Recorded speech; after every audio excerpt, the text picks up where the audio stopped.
This is The Speaking Show. I'm David Newman, and you're tuned in to the #1 podcast for speakers, consultants, and experts who want to speak more profitably.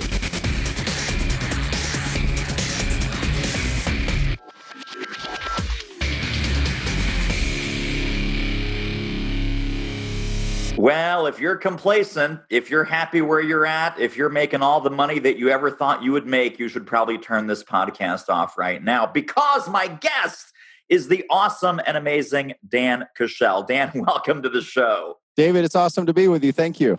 So have you ever met, by the way, an entrepreneur who is serious but says, you know, Dan, I've grown enough. I don't need more revenue. I don't need more leads. We're great the way we are. We just would like to stay put. I have actually met some who hit a comfort zone, frankly.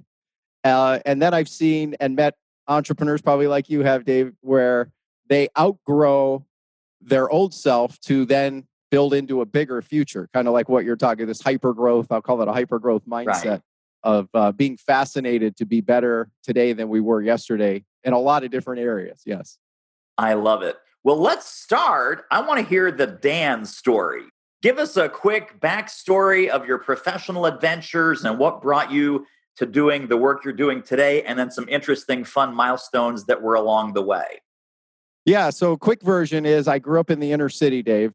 I thought my way out of the inner city of Detroit was going to be baseball. And, baseball was kind of evolving and developing. Then I had some injuries, which is my reason that I just wasn't good enough. But it opened a lot of doors. I played college ball, semi-pro.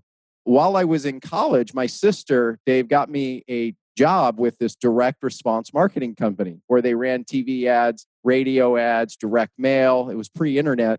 And I got so fascinated by how people would respond to a 60-second TV commercial or a 30-minute infomercial or a radio spot or direct mail and just buy stuff.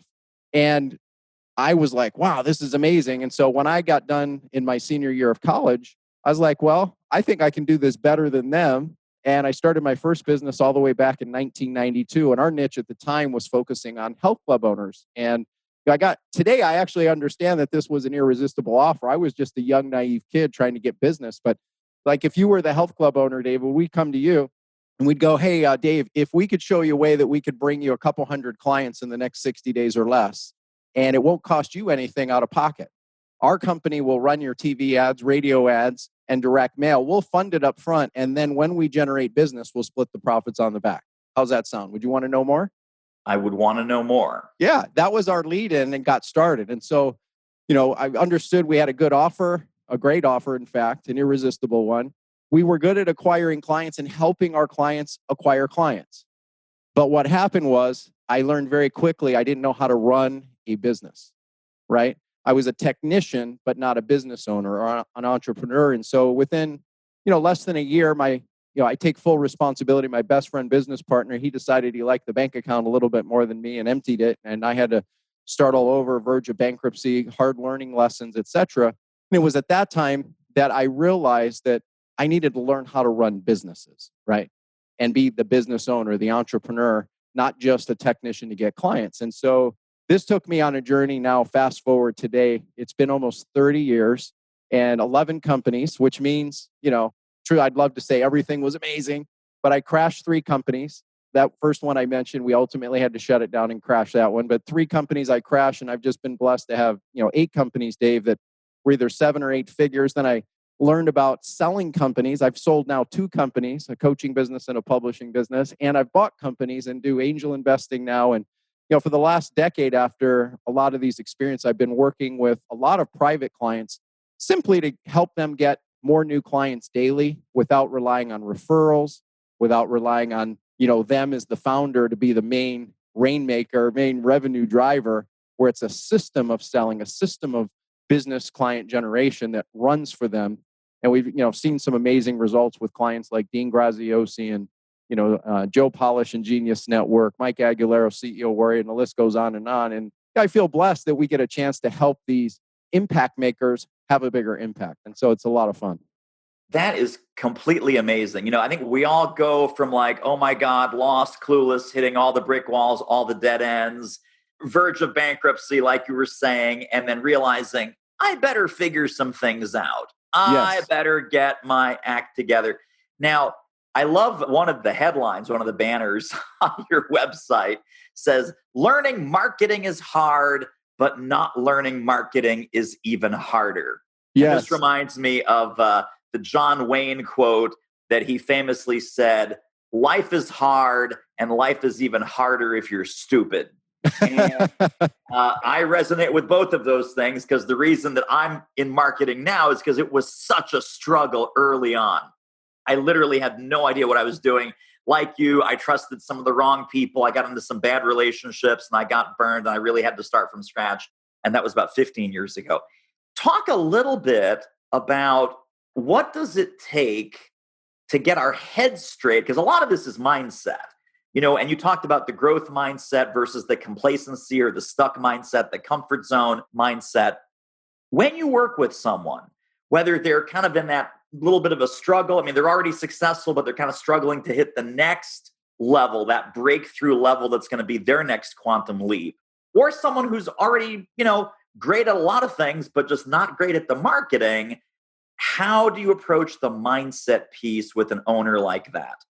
Yeah, the best way I can describe it is just a quick story of like where I was at in one of my companies, Dave, that ultimately was one of the companies that I built, grew, and sold, that we grew to 20 million a year, right? And at the time, as you're listening or watching, if you've ever gotten stuck or hit that plateau where you're doing good, but like good isn't good enough, right? So you might be able to relate to that. And I was sitting in my office. I remember it, almost like it was yesterday. And I had, I don't know, a team of like 14, 15, right? And this applies whether you have a team, it's just you by yourself, or you're running a big giant team as well. But I was sitting in the office and I like to assess a lot. Like I learned this in sports, batting averages, statistics, right? Using assessment to dictate what decisions we make. When you have good data, you can make good decisions. If you have bad data, you make bad decisions. And so I was sitting down going, okay, I have a goal, right? What's it going to take for me to double? Which is just a great question. Like open a fresh sheet of paper and put it at the top and go, what's it going to take to double my business in X time? For me, I wanted to double in 1 year or less. We had 14 team members and I started mapping this out, David. Long and the short of it is I started to break out in a sweat and I started to get nauseous and I started to get that queasy feeling in my stomach and look like, because what the reality was hitting me to double, I was going to likely have to double my staff. And frankly, I didn't want more employees, which at that time kind of felt like a big burden. It was very painful. It was risky. It was costly, all these different sorts of things. And so for me, I started getting involved in online marketing like a lot of people do. But this is many years ago. And I started, buying courses and programs and diving in. And I remember I put my first sales letter for our program online. I studied a couple of the best in the world and I put it out there. And guess what happened?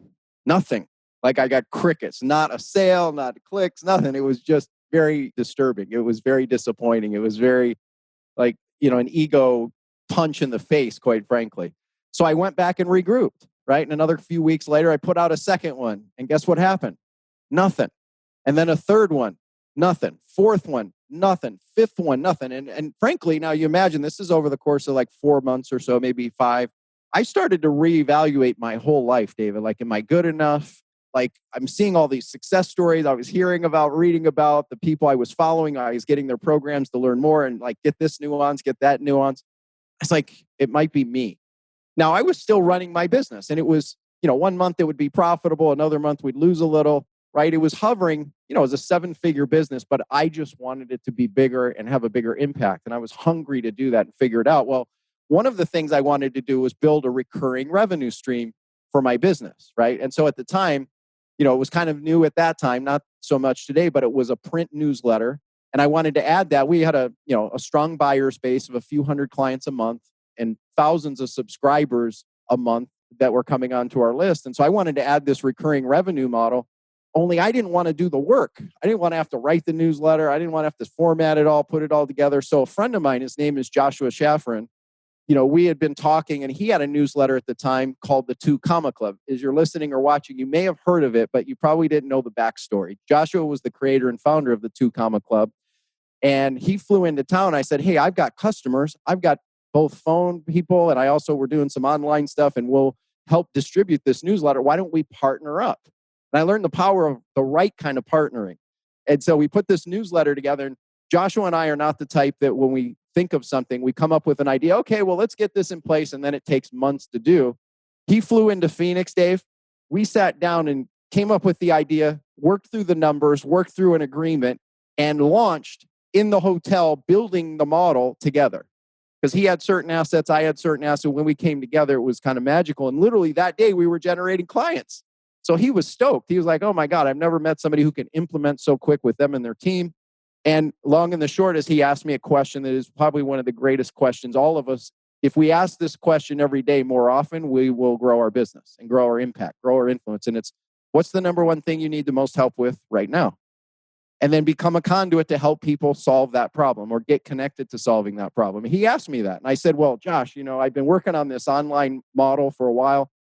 After 5 months, we had a few sales, Dave, coming in, but it was just depressing, frankly, the real results. Like I was expecting it to be much, much bigger. And I said, hey, Josh, would you take a look at this?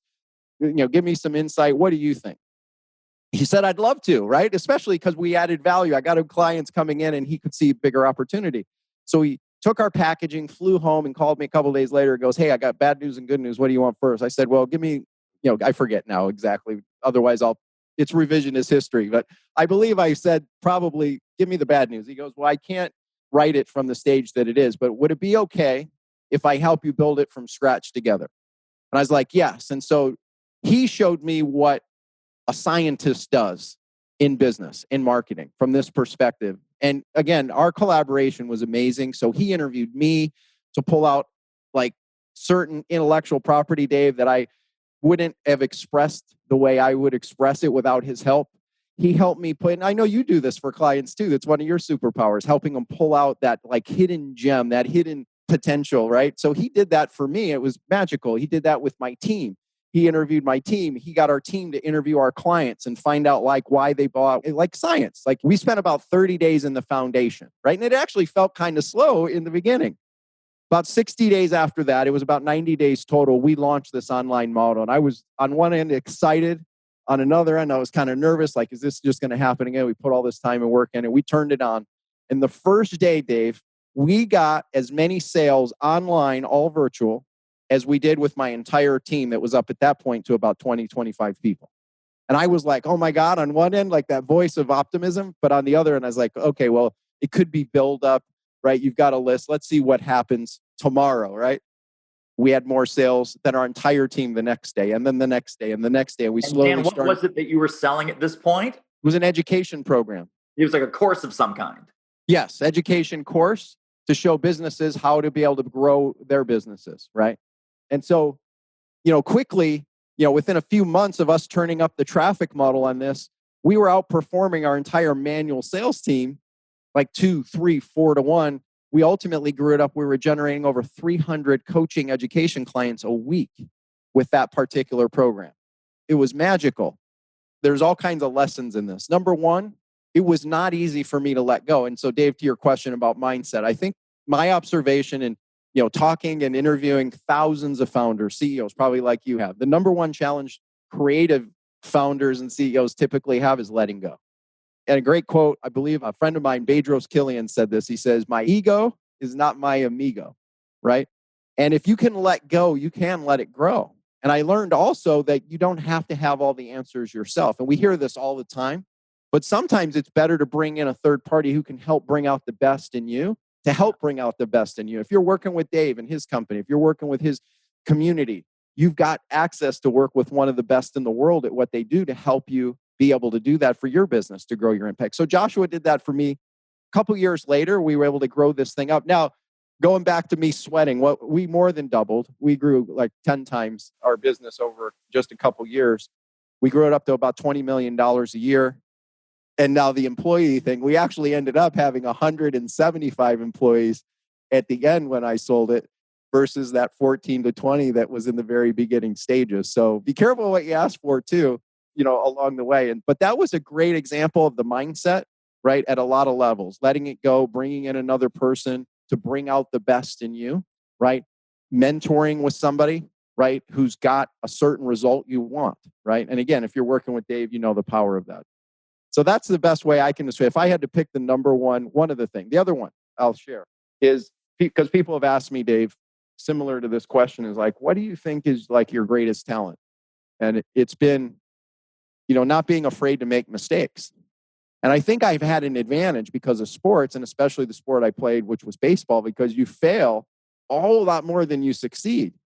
And most people just get so attached to like making an out, so to speak, or striking out instead of just getting in the batter's box. And even in business, what's great about it, Dave, is, because again, part of this in your own way, you teach this stuff and, do amazing things.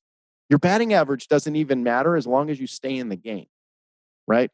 If you stay in the game long enough and just take enough swings, now, I'm not saying to do it recklessly, promiscuously, without guidance or, just throwing stuff on a wall, or damage your reputation.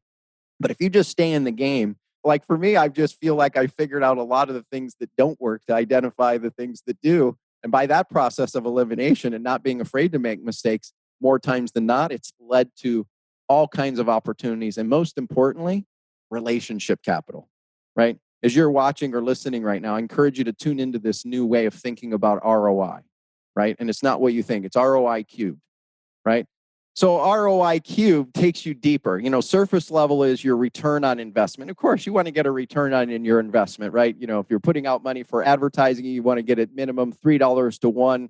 Like some of our clients we work with, see sometimes, 20, 30, 40 to 1 through the lifetime value chain of their business model. But on a deeper level is, do you calculate the return on interaction? Like being here with David is an easy yes for me because of the interaction. I know it's a maximizer and multiplier. I'd like to think that I'm a maximizer and multiplier for David as well, right? And we can go out and impact more people that way. But do you calculate strategically your return on interaction with your clients? Like, do you really focus on who your hero clients are that you want to do business with and say no to the wrong client? I know for me, my biggest mistake probably has been bad client selection, right? Now, I know David's got part of his program where he teaches you about some of this stuff as well, but bad client selection has cost me a fortune mentally, emotionally, and financially.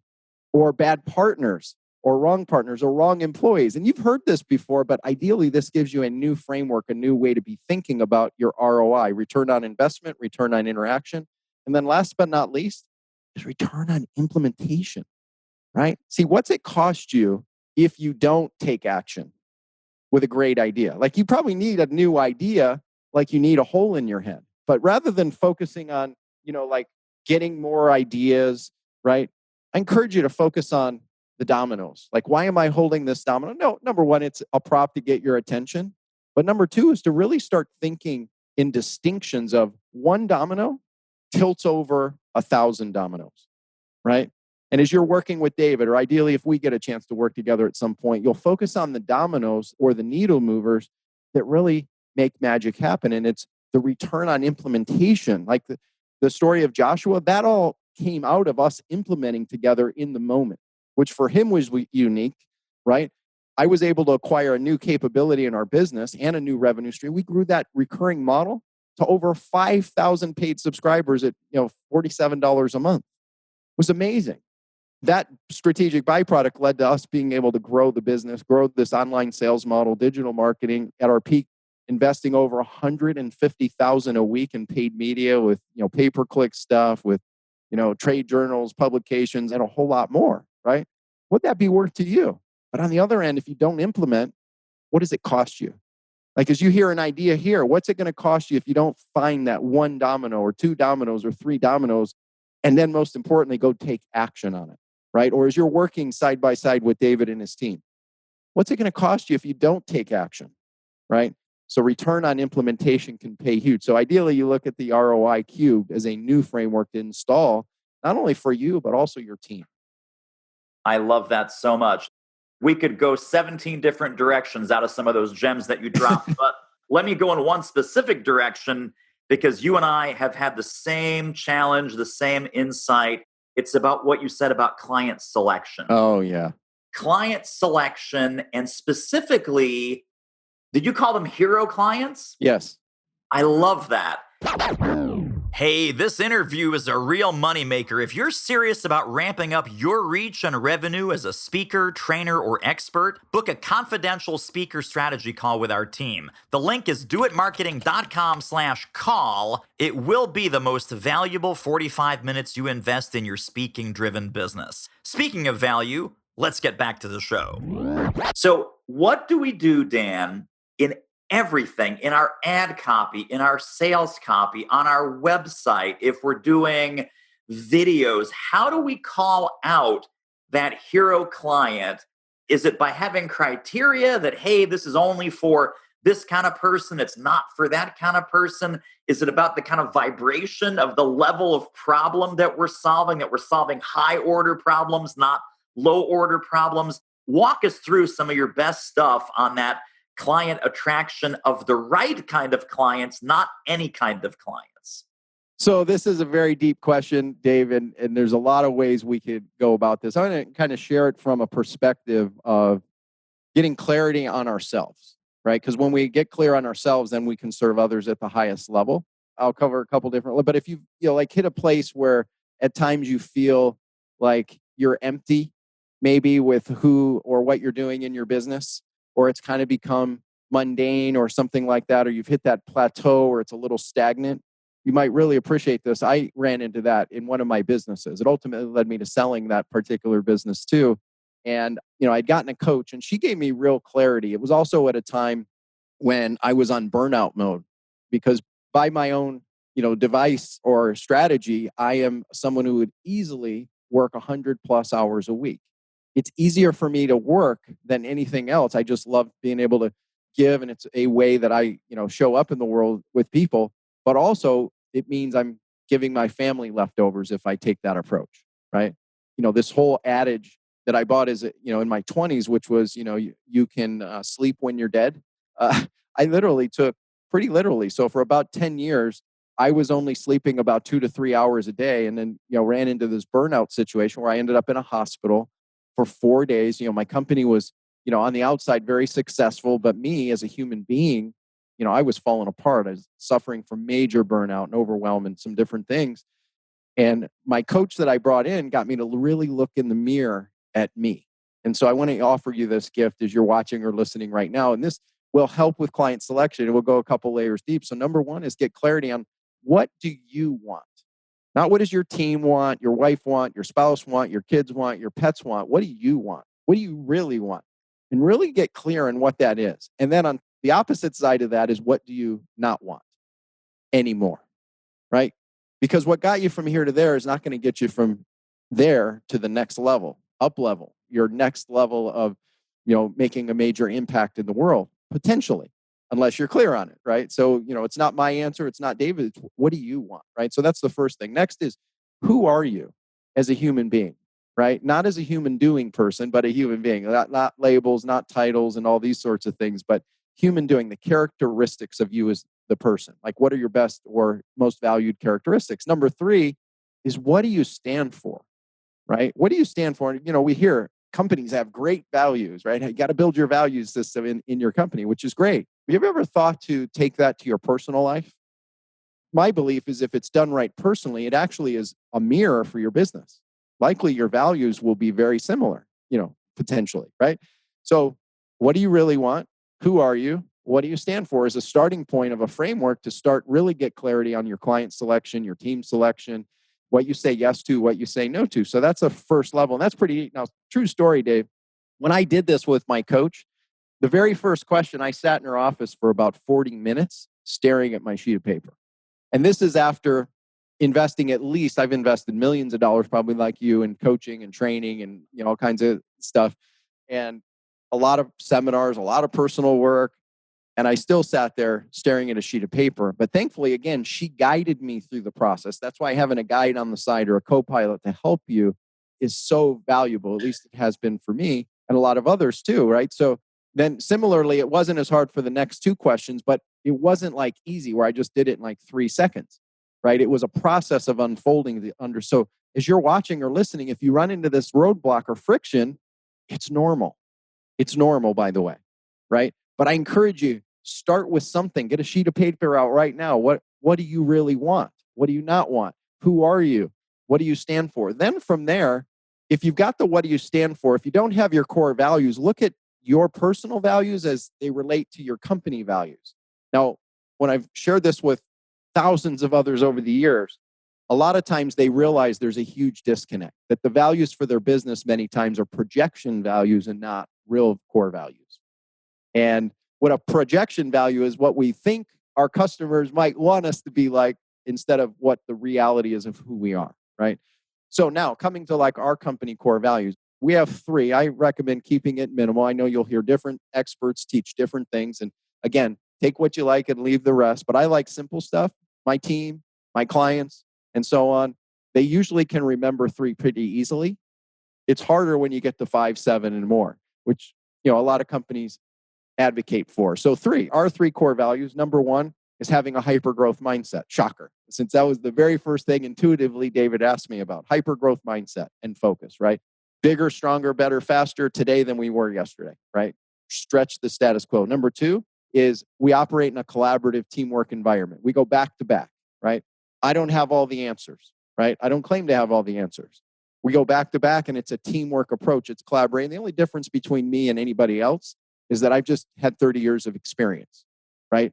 I've had experience where we've spent and invested over $150,000 in media to buy advertising for us and also now our clients, which is pretty rare. And I've sold a couple companies. That's the only deal. I've just been doing it a little bit longer. It doesn't make me better or different. We've had a little more experience along the way, but it's a collaboration, right?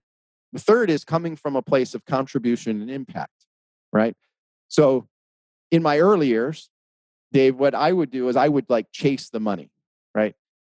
And when you're a creative entrepreneur, you can see, I was talking to Kevin Thompson and Jules, who they work together yesterday. And we were talking about the DNA of a lot of entrepreneurs, which is we can see opportunity in everything. Like we can take a bad opportunity and make it pretty good. We can take a good one and turn it, darn good. But wouldn't it be smarter to work at the very tip of the iceberg and take those up 12 notches? Like take an 8 to a 12, right? On a 10 scale where it's possible.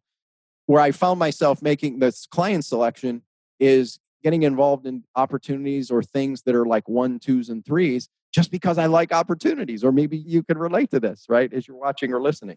So again, you come up with your core values, but when you're clear on your core values, it makes it easier of what to say no to. Like here's a great example. I'm sure David, you get this as well. You probably get a lot more of this as well, which is people reaching out to you going, hey, I got a super guest to be on your show. Or I've got a JV affiliate thing where you can mail for me. It's such a gift. You could mail for us and promote our thing because you can make money. You can make 50%, blah, blah. And they lead with money. I don't know about David's filters. He could go into that more in detail, but I know most of those are just not a fit for us, right? Ours is relationship based on the hyper growth mindset, based on teamwork, collaboration, relationship capital, and then the contribution impact piece.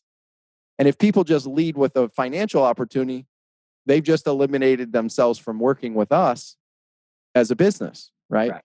So there's more, but those are a couple of the criteria. When you're clear on you and then you're clear on your real core values, it makes it simpler of what to say yes to and what to say no to. Dave, would it be all right if I go another layer deeper on this? Totally. If you weren't going to, I was going to ask you to. Okay, awesome. So another layer that we built in, and I borrowed this from Dan Sullivan in Strategic Coach. He has something called the opportunity filter, and I adapted it for what we say yes to and what we say no to.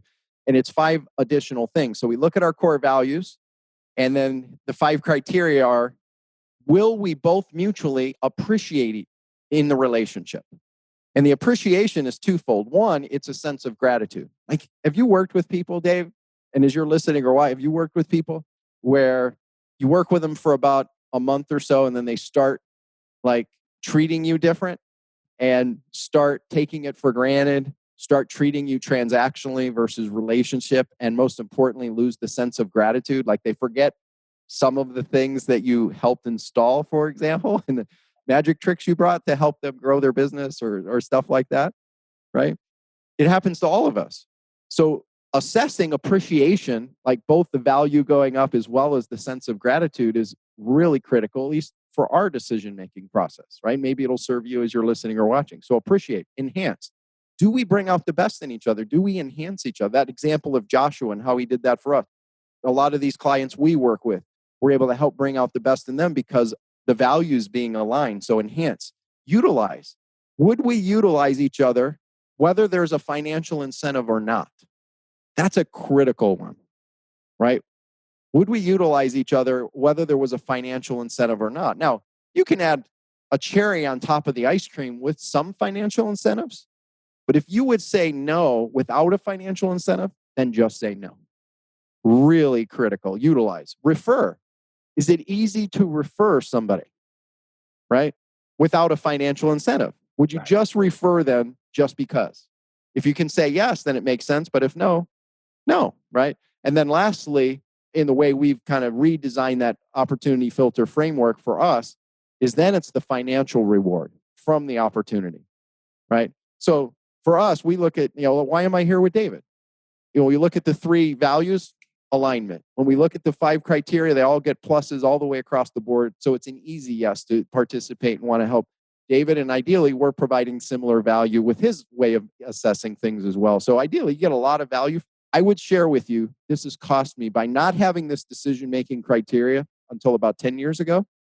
It cost me multiple millions of dollars in real money. I could tell horror stories about this.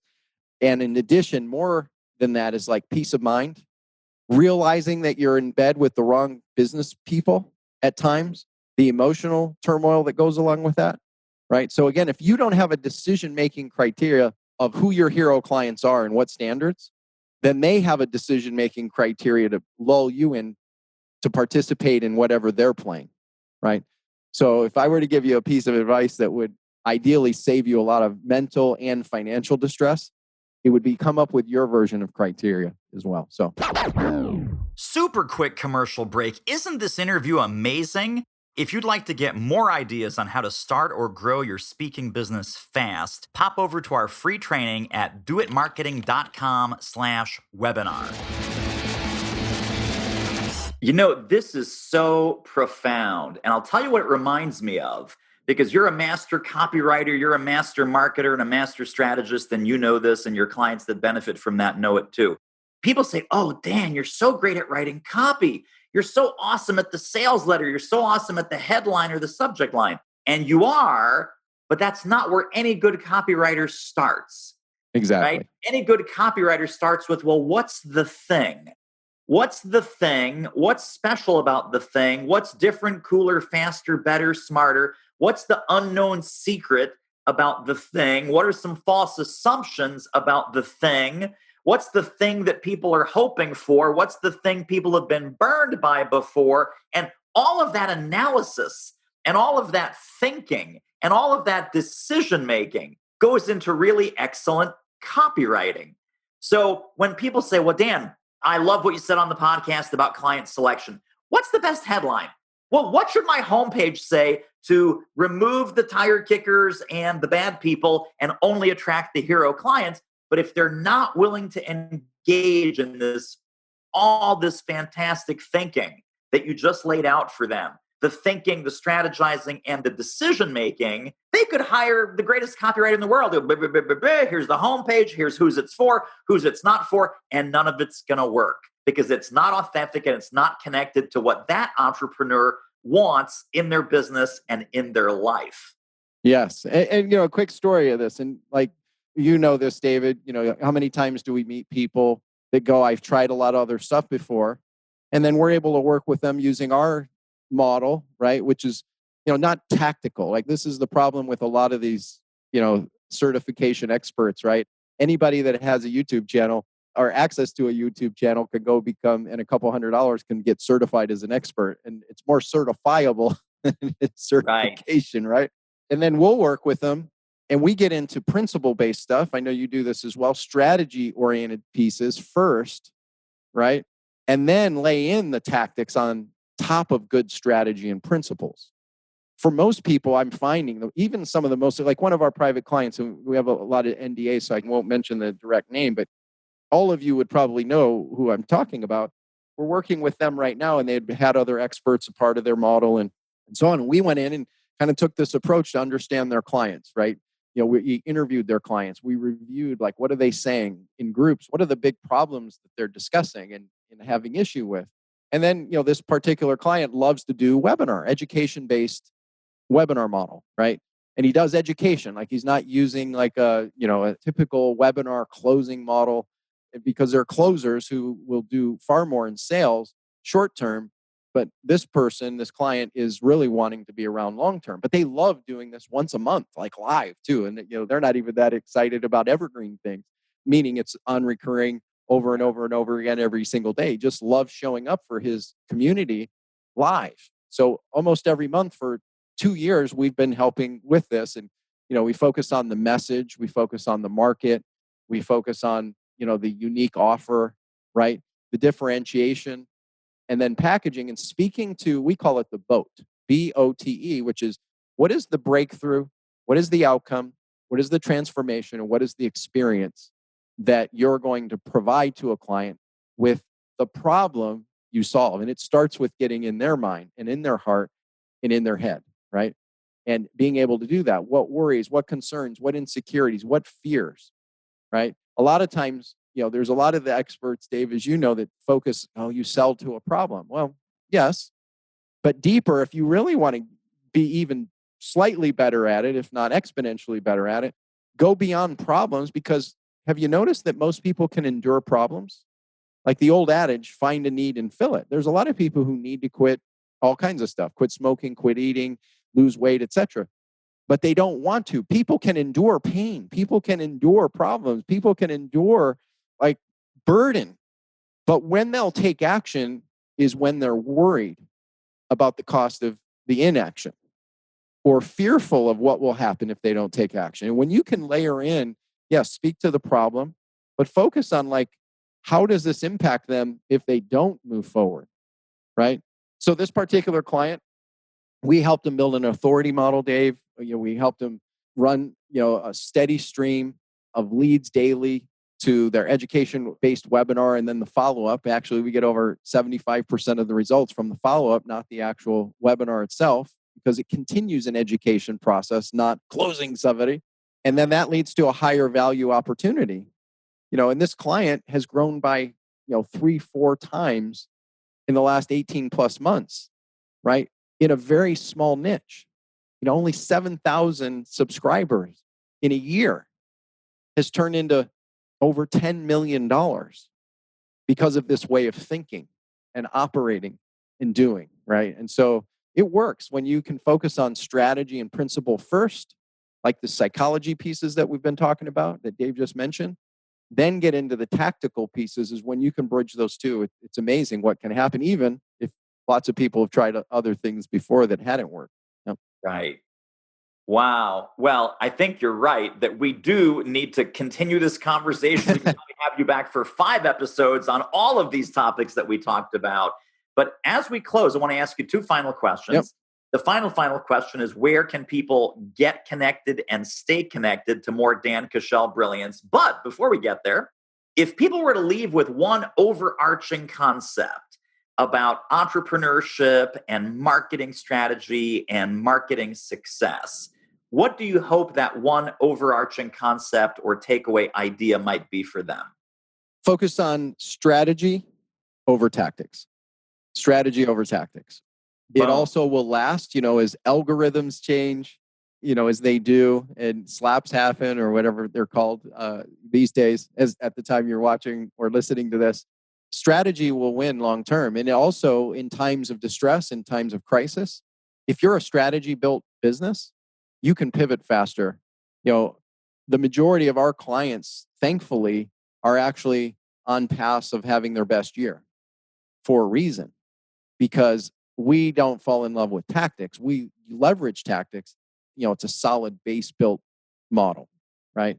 And I would encourage you, if you're looking for a way to, grow in good times, good markets, and even crazy times like we've been in the last, 5-6 months, and it's going to continue, then focus on a strategy-based model to begin and lay in the tactics that support you being able to have that bigger impact, a bigger reach, a bigger influence. If you're working in Dave's community, get connected to Dave and what he does, because he can show you how to leverage the strategy for what you're doing, along with some of the best tactics in the world. And if you're working in Dan's community, same exact thing, which brings me to, how do people get into the Dan community? What can we give them? What resource? What link can we share? Let's hook them up with something. And this will be in the show notes right under this episode at thespeakingshow.com. But Dan, where can we send people? Thanks, Dave. So if you're a founder, a CEO, or small business owner, we put together a small business toolkit, a handful of separate tools to help you. If you're someone who maybe is an introvert like me, maybe you feel like a lot of the typical sales stuff that's taught out there is overblown and overhyped, and you feel, it's a little sleazy or queasy in your stomach, then you'll love one of the tools we have called How to Sell More by Selling Less using the interview method. That's a free checklist that literally in our company, we took customer service people and turned them into high performers. And that was a company that grew to over 20 million a year. Well, I want to give you that checklist so you can use it and apply it. We just had somebody the other day who's a very well-known speaking expert. We gave him the checklist. He said, the very first time I used it, I generated a sale, and it was so comfortable because it feels like a coaching session. So we're going to give you that tool. We've got a CEO's checklist for people like me that are not an administrative traditional CEO. Like, what do you focus on in a quarter or a year? We break it down into a 12 or 13 week year 4 times. But what are you doing weekly, daily, monthly? Like, what are you looking at? If you are not trained as a professional CEO, you might love this checklist to simplify. And I've got it actually hanging up right here on my wall, right? Because I just check off, like, what am I reviewing with, my lead acquisition costs and other things, right? So you're going to get the CEO checklist, the How to Sell More. We've got a productivity tool for you as well as a marketing blueprint, right? It's amazing. The Small Business Administration did a report recently and said that there's 3 main reasons that most small businesses fail. The number one reason is not having a marketing plan or a bad one. Like, as you're watching or listening, when's the last time you updated your marketing plan? Times have changed. What was working just 30 days ago is not working today the same way.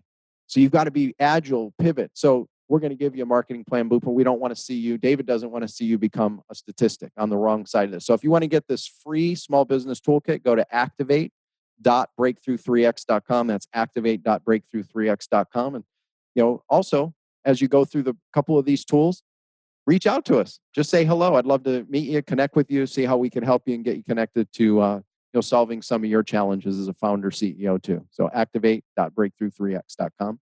And also, you want to check out our podcast as well. I know David can put the links there. You can go check out growthtofreedom.com too. Awesome, and more awesome. Thank you. Dan, thank you for being on. We do have to have you back. We have all of our favorite people back because we just got to squeeze more juice out of that fantastic brain of yours. So I can't wait for our next conversation, our next episode. I look forward to it, David. Thank you.